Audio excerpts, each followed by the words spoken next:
Olá, sejam todos bem-vindos ao Cienge, podcast da construção. Eu sou Cristiano Gregórios, diretor executivo do ecossistema Cienge, e estou aqui hoje para trocar com você sobre um tema extremamente relevante: crédito imobiliário e os impactos do cenário macroeconômico, atual taxa de juros, pressão de crédito para as famílias, e como isso impacta o setor, como isso pode impactar o crescimento do setor, seja para média renda, seja para baixa renda ou mesmo alta renda. Esse é mais um podcast da série Cienge, podcast da construção. A série completa com os demais episódios você encontra nos nossos canais do YouTube e Spotify. É só digitar Cienge, podcast da construção. E para o podcast de hoje, eu vou contar com a presença do Sandro Gamba, presidente da ABCIP, Associação Brasileira das Entidades de Crédito Imobiliário e Poupança. Sandro, seja muito bem-vindo. O Sandro tem uma história longa no setor, tanto do lado da incorporação como do lado dos agentes financeiros. Convido o Sandro a se apresentar, contar um pouco da sua história e trazer um pouco da sua visão do mercado. O que está mudando na dinâmica, o que está acontecendo e, principalmente, como você vê o impacto do cenário macroeconômico na concessão de crédito, seja para o consumidor final ou mesmo para as incorporadoras e construtoras tocarem os seus projetos. Sandro, seja muito bem-vindo. Bom, Cristiano, obrigado pelo convite. É um prazer estar aqui com vocês. É um prazer estar compartilhando nesse evento com vocês aqui tudo. Nada melhor do que falar do nosso setor, falar do crédito imobiliário. Como você já adiantou, eu estou há mais de 25 anos atuando no setor imobiliário, dos quais esses 20 primeiros anos eu atuei na parte de incorporadora, construtora, tudo. Nos últimos 5 anos no sistema financeiro, né? Toda a parte de suporte de operações financeiras, distribuição de crédito imobiliário para o nosso mercado, né? Atualmente sou presidente da ABCIP, Associação Brasileira das Entidades de Crédito Imobiliários e Poupança, tá? Então é um prazer estar conversando com vocês sobre esse assunto. Cristiano, o que eu sempre coloco aqui, né? O nosso setor, né? O setor imobiliário, ele é de capital intensivo, né? Dificilmente, ou a maioria das aquisições, da compra do imóvel, né? O bem mais precioso de qualquer brasileiro, tudo, ele vai fazer à vista. Por quê? Porque é um montante bastante relevante. Então, é capital intensivo e para você resolver essa situação, você precisa de financiamento. E quando a gente fala de financiamento imobiliário, nós estamos falando de longo prazo, né? O financiamento imobiliário é o financiamento, o crédito com maior prazo de duração, tá? Então, assim, é muito importante você ter os pilares para suportar esse financiamento em termos de custo, mas também a segurança jurídica em termos da carteira desse longo prazo, tá? Então, sim, vamos estar aproveitando esse momento para estar esclarecendo em termos do detalhe de crédito imobiliário.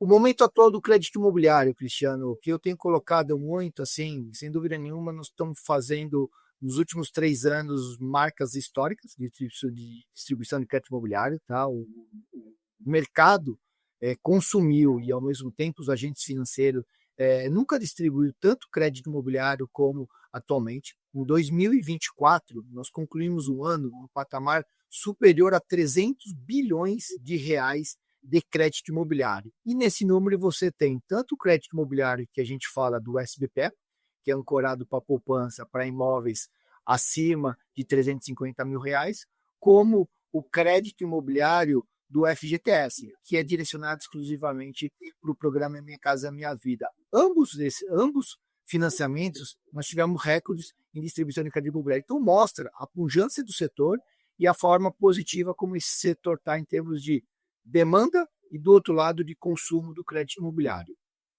Ô Sandro, você trouxe aí alguns pontos relevantes assim, de números, o impacto aí de crédito em 2024.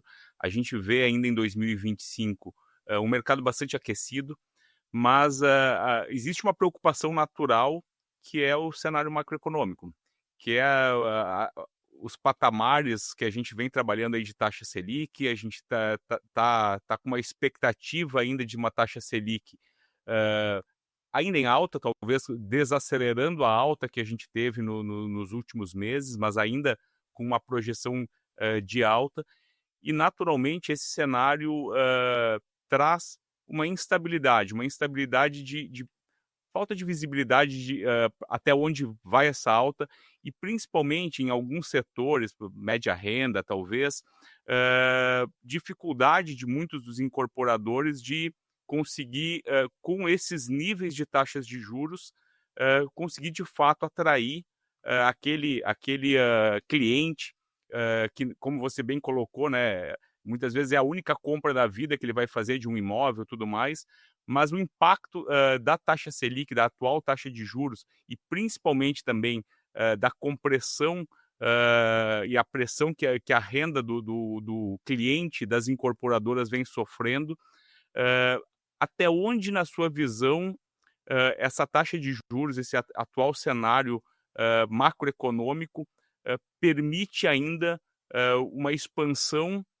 e uma adoção de crédito para crédito à produção, para efetivamente as incorporadoras tocarem as suas obras ou para o cliente final conseguir contrair um empréstimo junto às instituições financeiras. Você ainda vê espaço de crescimento ou realmente a gente está num limiar aí de preocupação olhando para frente? Bom, acho que é importante, Cristiano, a gente destacar, como eu havia falado, nós estamos num cenário assim de marcas históricas em termos de disponibilidade do crédito imobiliário, tá? Então, nós estamos num patamar bastante elevado, bastante recorrente, tá? Então, assim, a gente, que nem eu falei, 300 bilhões, nenhum outro ano da série histórica foi atingido, tá? O que está acontecendo agora com o crédito imobiliário, que é importante a gente estar destacando, a gente está colocando? Atualmente, a representatividade do crédito imobiliário, Cristiano, sobre o PIB no Brasil é da ordem de 10%. Em países desenvolvidos, essa representatividade é em torno de 50% nos Estados Unidos, 60% no Canadá, e se a gente trouxer para uma referência na América Latina, a representatividade do crédito imobiliário sobre o PIB é de 20% no Chile. Então você vê como o Brasil ainda tem espaço para crescer.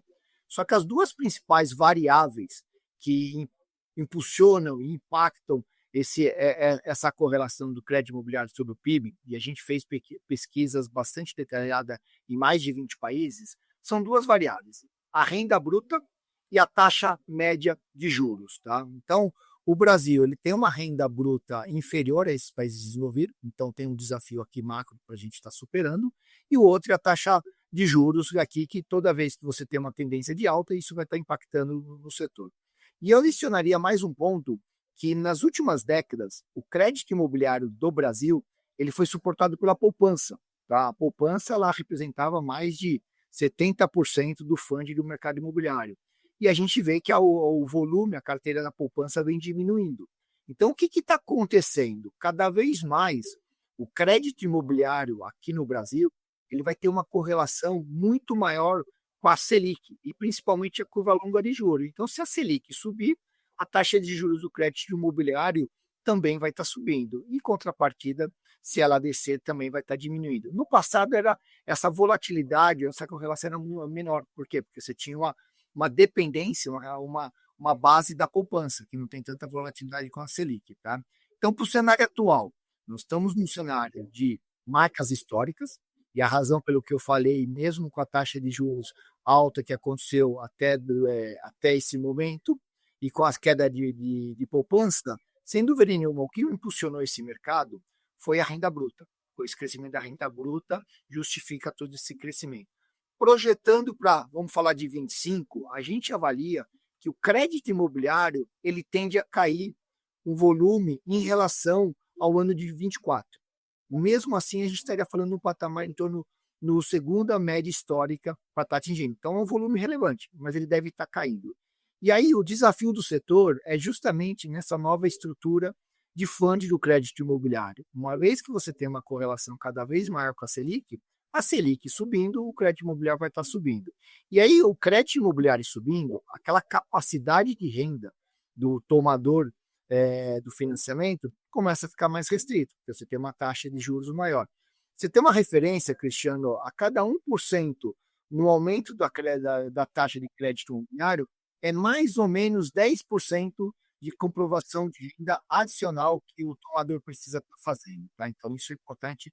Uma vez que sobe a taxa de juros do crédito imobiliário, há um impacto na comprovação de renda e, naturalmente, há um impacto na concessão do financiamento imobiliário.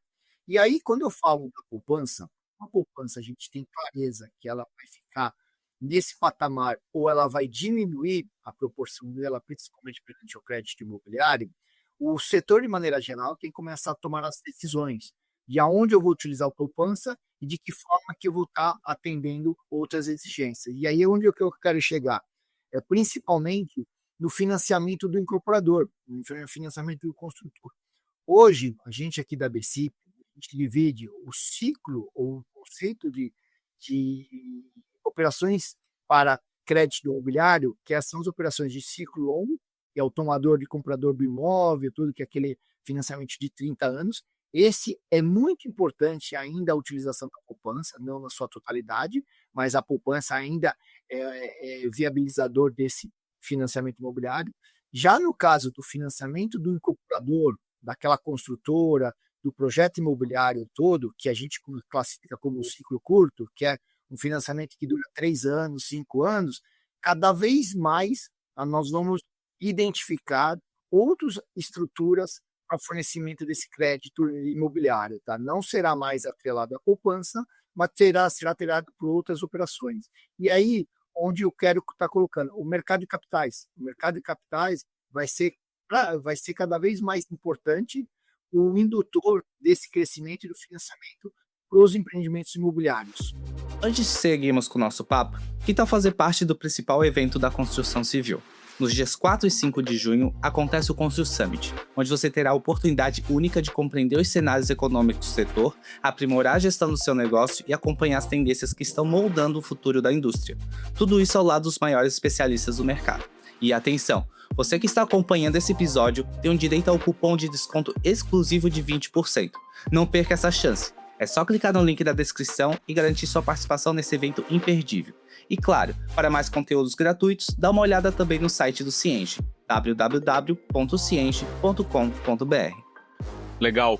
Eu queria, Sandro, se você me permitir, pegar essas informações que você trouxe, desde fontes de funding, né, falando de habitação popular com Minha Casa Minha Vida, que é basicamente FGTS, e depois o papel do SBPE, como historicamente a relevância da poupança no financiamento do setor. Eu queria explorar em duas formas diferentes. Entrando especificamente no Minha Casa Minha Vida, a gente vê um crescimento expressivo da alocação de capital para o Minha Casa Minha Vida, agora uma nova faixa criada, ampliando ainda o programa. Eu queria te ouvir sobre o viés dos agentes financeiros, né? Como você enxerga ainda o apetite governamental, de políticas públicas, para continuar incentivando e acelerando o desenvolvimento de habitação popular e se existem outras fontes de funding também disponíveis ou alocáveis, ou se continuará sendo via FGTS mesmo, via a parte do FGTS mesmo, essa alocação? Bom, Cristiano, sem dúvida nenhuma, assim, o mercado imobiliário, como a gente costuma estar falando, você tem diversas operações que a gente classifica como mercado imobiliário. Cada vez mais, com a redução da representatividade da poupança, o assunto do FGTS, essas operações elas vão ter umas soluções ou estruturações totalmente diferentes, né? Então, que nem para o financiamento do tomador do imóvel para imóveis acima de R$350 mil, como já havia adiantado, tem o fundo da poupança, é importante a utilização do fundo da poupança até para estar formando o custo do crédito imobiliário.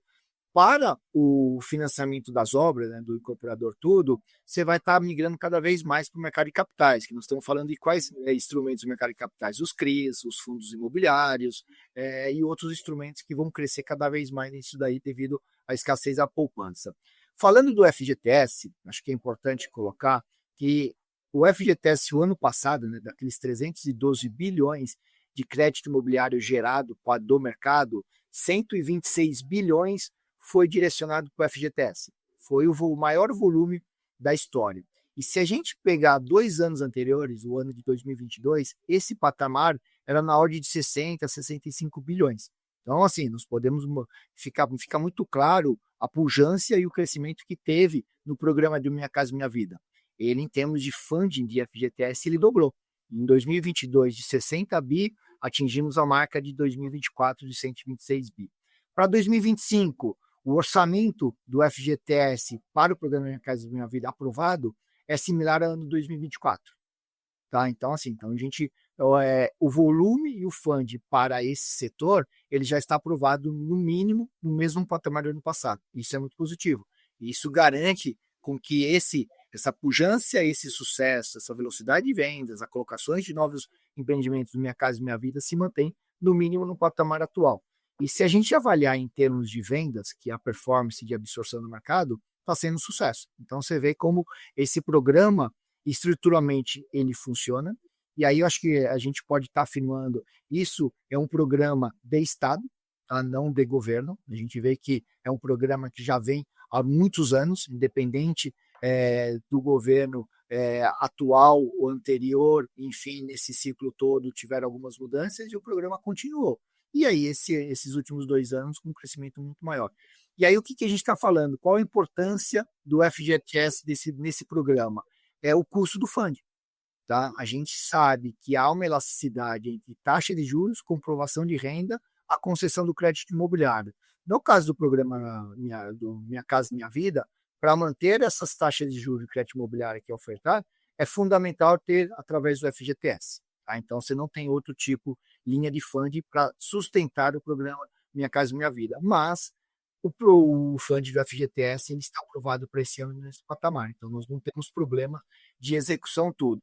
Para outros financiamentos imobiliários, aí você pode estar discutindo outros instrumentos, mas sempre vai estar impactando em termos de custo na taxa de crédito imobiliário. Então, o que eu posso afirmar é que o setor imobiliário ele está se organizando, está se discutindo novas estruturas de funding, e essas estruturas e essas soluções elas são direcionadas para cada necessidade e para cada demanda. No programa Minha Casa Minha Vida, que já provou que é um sucesso, com seus pilares muito bem adequados todos, é o FGTS.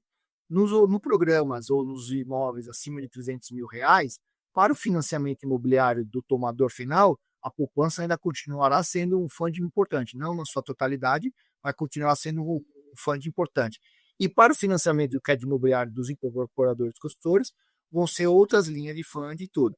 Isso permite você não ter uma limitação de crescimento do setor.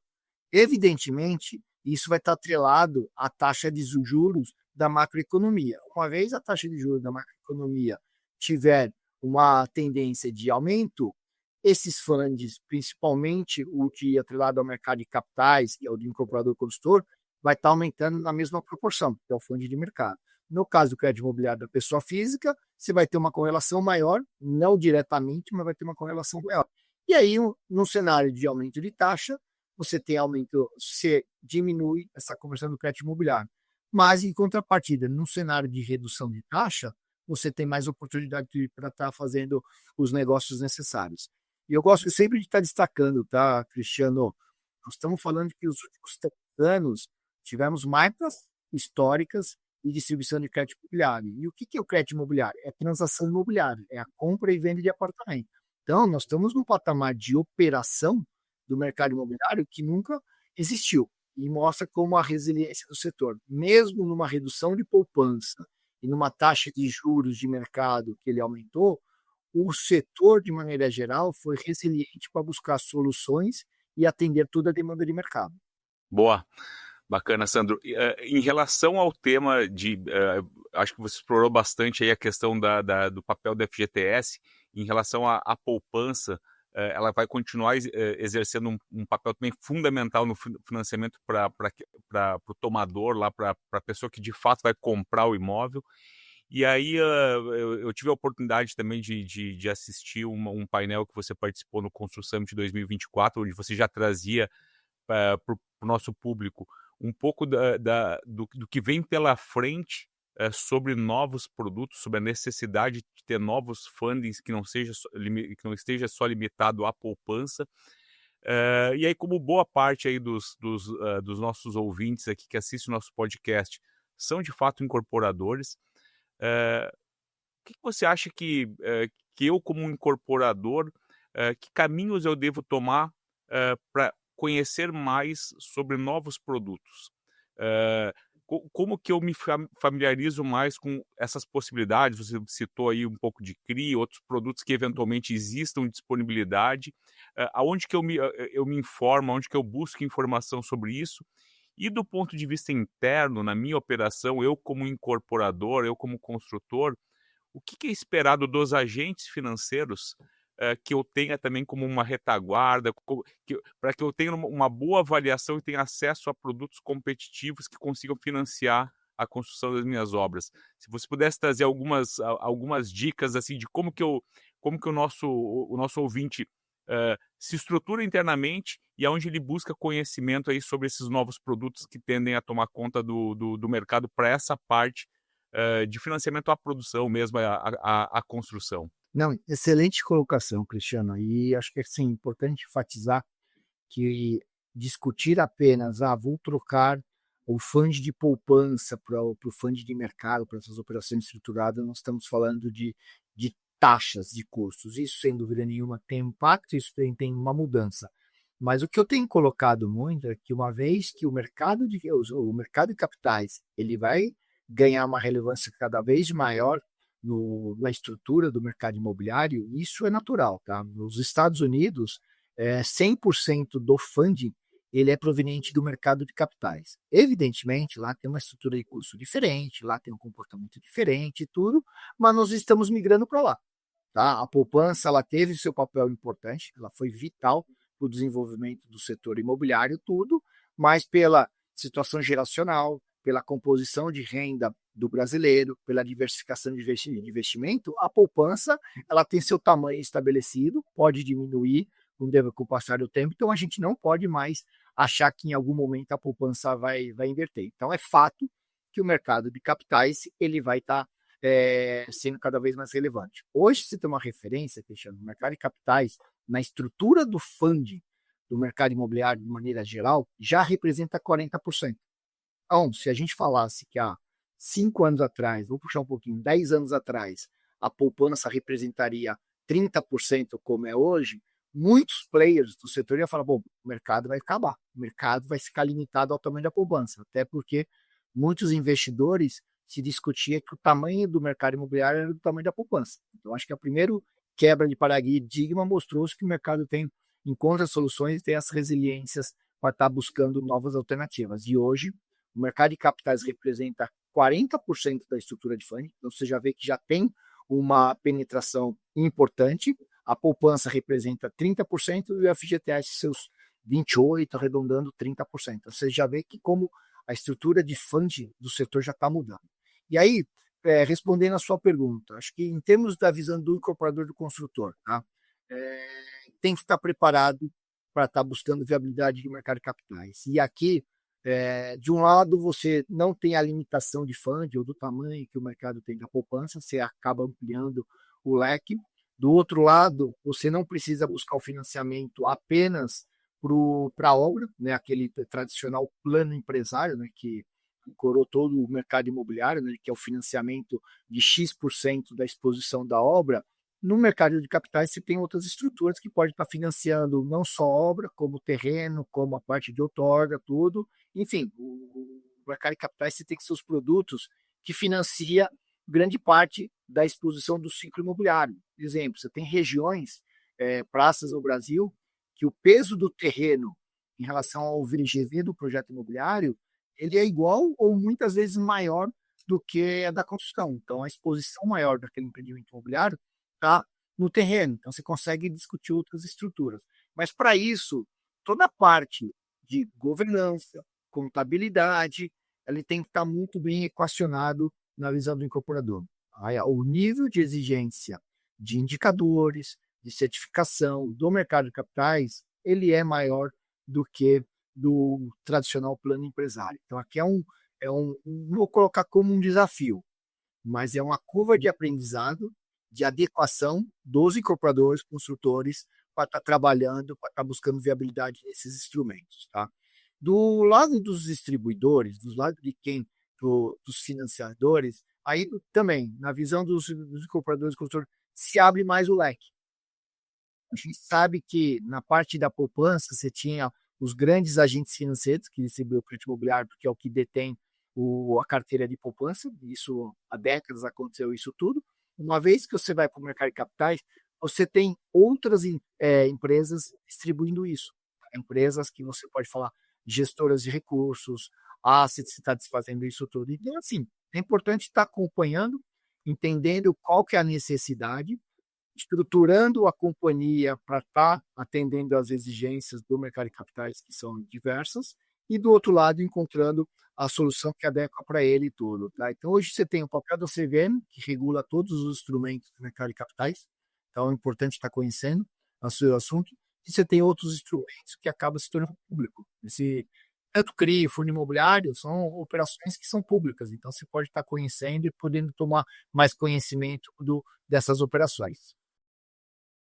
Sensacional. Eu acho que muito insight aí de produtos, né? Eu acho que a informação de 40% hoje do que já se movimenta é através desses produtos de crédito, não historicamente os tradicionais, né?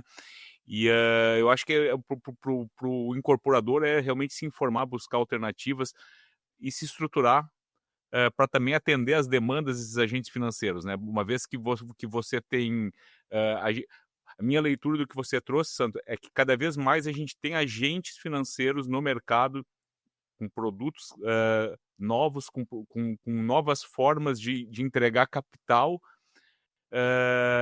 e disponível, com capital disponível para investir na construção civil. E aí cabe também ao incorporador, ao construtor, conhecer esses produtos e se organizar, se estruturar como operação de negócio mesmo, para dar as garantias necessárias. Eu acho que também passa por esse contraponto de garantia, para naturalmente diminuir a inadimplência, enfim, e o crédito com isso também tende a se tornar um pouco mais competitivo. Passa por aí, não? Passa sim, Cristiano, sem dúvida nenhuma. Então, eu vejo, evidentemente, que assim, o fund do mercado imobiliário, como eu falei uma vez, se direcionando cada vez mais na proporção do mercado de capitais, ele vai ter uma relação, dependendo da proporção desses 60% a 40%, muito mais atrelado ao fund de mercado, né? Que a gente conhece como Selic, né? Então, de um lado, você tem o custo, de acordo com a economia do macro todo. Em alguns momentos você vê a curva muito mais acentuada, em outros momentos você vê a curva com tendência de queda, e aí você vai estar buscando, de acordo com o momento de mercado, essas situações. Do outro lado, você amplia o leque de ofertas. E aí não o leque de ofertas apenas de novos agentes, como novos produtos. Tá? No preço, eu falo muito assim, no preço unitário, que a taxa de juros ela vai ser maior, porque você está saindo de fund que ele é incentivado, que nem a poupança, indo para fund de mercado, essa taxa ela vai ser maior, naturalmente e tudo. Então, o preço unitário, que a taxa ela pode ser maior, mas as estruturas que pode ser oferecida são muito mais adequadas. E a depender do que você modelar para o seu projeto, você equacionar pelas suas necessidades, a equação entre a estrutura apresentada, o momento de exposição em relação à taxa de juros pode ser muito mais adequado do que você tinha antes, que era aquela oferta de valor de plano empresário financiando o X% da exposição da obra. Então, assim, é importante tomar conhecimento, é importante identificar realmente qual que é a necessidade do seu empreendimento, do seu ciclo imobiliário, só que você vai ter um nível de exigência muito maior na entrada, que é a estruturação e a viabilidade dessas operações, e também no acompanhamento desses projetos. Tá? Os níveis de exigência eles são diferentes, então você tem um momento aí, um mercado de adequação a tudo isso. Eu entendo, Cristiano, que assim haverá uma barreira de entrada. Nem todo mundo tem interesse, quer ou consegue se adequar a essas novas exigências de mercado. E isso faz com que quem fizer isso vai ter uma oportunidade adicional em termos de tomada de fund. E, voltando a insistir, o mercado imobiliário ele é suportado por financiamento. Todo ciclo imobiliário de um projeto, a exposição dele é negativa, até, na média, claro, até praticamente a entrega da obra. Então, esse ciclo ele tem que buscar fund e solução com terceiros de diversas maneiras. Então, se estruturar para isso, ter conhecimento desse mercado de capitais e dessas novas estruturas, sem dúvida nenhuma, hoje vai se tornar uma vantagem competitiva. Legal. Mudando um pouco, Sandro, eu tenho conversado aí com alguns incorporadores e a percepção em termos de exposição até a risco e ao atual momento da taxa Selic e do impacto até de venda das unidades, o volume de estoque de algumas incorporadoras tem estado mais alto, mesmo com tudo que aconteceu em 23 e 24 que você trouxe, e principalmente médio padrão, um pouco do que eu ouvi foi dificuldade realmente no processo de vendas, até porque quando a gente fala de médio padrão, nem sempre é o primeiro imóvel, nem sempre é uma decisão de investimento para moradia, às vezes é um investimento para possível ganho de capital, e aí acaba que o consumidor final, olhando a taxa de juros atual, acaba muitas vezes optando por alguma aplicação financeira ao invés de aplicar no setor imobiliário. É algo que institucionalmente a ABCIP tem tido esse tipo de feedback também, ou é uma percepção pontual? Quando a gente fala do médio padrão, nem do alto padrão, nem da Minha Casa Minha Vida, enfim, incorporadores que trabalham mais o médio padrão, você enxerga que 2025 tende a ser um ano mais desafiador ou não? Não, sim. Até a nossa tendência, Cristiano, da ABCIP, nós demos uma diretriz que a nossa projeção para 2025 vai ter uma redução no crédito imobiliário em relação a 2024, tá? Mas é que eu volto a insistir aqui, acho que é importante deixar claro. O volume de crédito imobiliário, e aí eu falo muito do crédito imobiliário, que é o final, né? É onde você está concluindo, seja a venda ou seja a tomada do financiamento das obras, tá? Então, vamos falar, todo o processo de compra de terreno, de lançamento, de venda, você termina no financiamento da obra e no caso da pessoa física, você termina após a realização e efetivação da transação imobiliária no crédito imobiliário. 2024 foi recorde. Então, quando a gente fala que haverá uma diminuição, claro que todo mundo tem interesse e que isso continuasse a crescer tudo, mas nós estamos num patamar de operação do mercado imobiliário nunca antes visto. Então, agora tem um impacto que em 2024, toda aquela a situação da curva de juros que aconteceu no final do ano passado, né, aquela aumento da curva de juros que a gente viu, a situação do dólar, tudo, isso não impactou no crédito imobiliário naquele momento. Ele começa a impactar agora, porque o processo do crédito imobiliário, ele é um processo que você tem um backlog sendo processado, né, sendo concluído, que ele reflete o que a gente está citando um pouco o período depois. Então, esse impacto do que a gente viu no final do ano, aumento de taxa Selic, a situação toda que a gente já viu, começa a impactar nesse momento, tá? Então, por essa razão, a gente entende que em 2025 o volume de crédito imobiliário e, consequentemente, a operação do mercado vai diminuir em relação a 24, mas com ponto de atenção que vai permanecer num patamar bastante relevante. Hoje, a nossa leitura é que o mercado está bastante sadio, ele tem um volume de estoque baixo e nós estamos concluindo uma safra, né? Eu falo uma safra no fluxo nos últimos 2021 a 2024, onde tivemos um volume enorme de lançamento e, consequentemente, um volume enorme de crédito imobiliário, nós estamos vendo um volume de entregas de empreendimento bastante relevante. Esse lote de empreendimentos entregue, eles estão muito bem vendidos, com estoque baixo, naturalmente, e a valorização do imóvel alta. Todo mundo que comprou, e aí eu estou tratando na média, tem que tomar cuidado, porque cada projeto tem uma particularidade, mas na média, todo mundo que comprou imóvel nos últimos 3 anos vai receber esse imóvel com uma valorização superior à da inflação. Isso é muito positivo. Então, nós estamos encerrando um ciclo, iniciando outro. Esse início desse novo ciclo está, evidentemente, num patamar de taxa de juros mais alto. E aí você tem a tomada de decisão de quem prefere manter o investimento aplicado, por N razões, e quem precisa, por oportunidade, por uma situação, está adquirindo um imóvel. Mas, de forma geral, o setor imobiliário está encerrando uma safra muito pujante e positiva, da forma que eu falei, e estamos iniciando um novo ciclo de lançamento, só que esse início com alguns desafios maiores, seja pela restrição do fund de poupança, que atrela a taxa de juros, seja o atual patamar da taxa de juros Selic. Boa, Sandro, obrigado. A todos vocês, lembrando, esse é mais um episódio do podcast Cienge, podcast da construção. Ao terminar aqui, não deixem de buscar os outros episódios. A gente tem do nosso canal no Spotify, no YouTube. Então, só buscar lá Cienge, podcast da construção, que vocês vão encontrar.